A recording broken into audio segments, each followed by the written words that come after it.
Ce dialogue de haut niveau entre les deux parties à Anchorage est en effet le premier dialogue en face à face entre des responsables de ce niveau depuis l'entrée en fonction de l'administration Biden. Je pense que les deux parties y attachent une grande importance. Nous nous sommes bien préparés au cours de ces derniers jours. Bien sûr, nous ne nous attendons pas à résoudre tous les problèmes en un seul dialogue, donc nous n'avons rien d'irréaliste. Nous espérons qu'il s'agit d'un début et que les deux parties entameront un processus de dialogue et de communication honnête, constructif et rationnel. Si cela peut être réalisé, le dialogue sera déjà couronné de succès. En bref, j'espère que les deux parties viendront avec sincérité et partiront avec une meilleure compréhension de l'autre. Je crois que la condition préalable au dialogue et à la communication entre tous les pays est que les deux parties possèdent l'esprit d'égalité et de respect mutuel. Les nombreuses questions que vous venez de mentionner concernent la souveraineté nationale, l'intégrité territoriale et l'unité nationale de la Chine. En ce qui concerne ses intérêts fondamentaux, la Chine n'a pas de place pour le compromis et les concessions.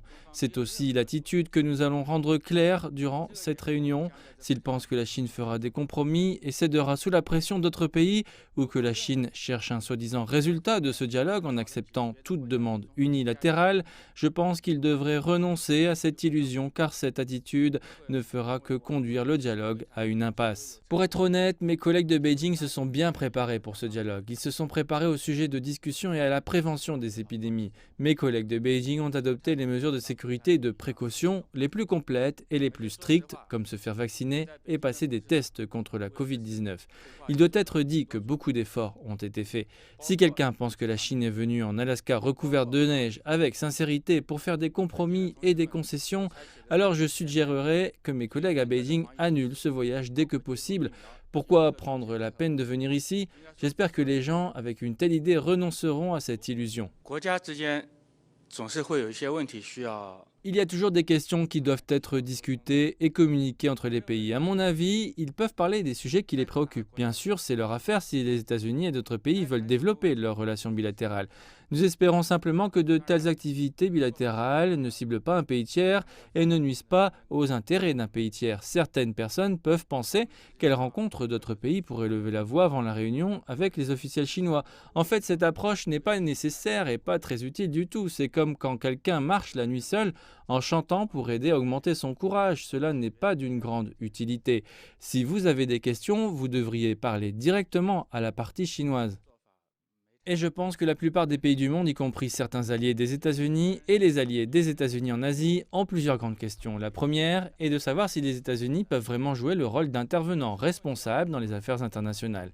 La deuxième question est de savoir si les États-Unis sont vraiment prêts à revenir à la coopération multilatérale et à apporter leur contribution à la coopération multilatérale. Il y a une autre question.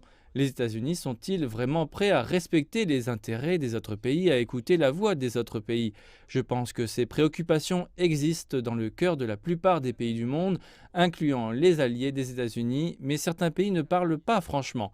J'espère que les États-Unis comprendront les préoccupations de chacun.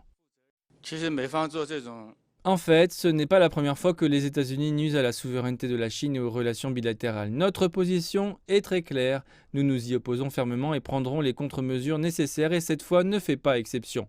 Nous exprimerons également clairement notre position lors de cette réunion et ne ferons pas de compromis et de concessions sur ces questions afin de créer une soi-disant atmosphère.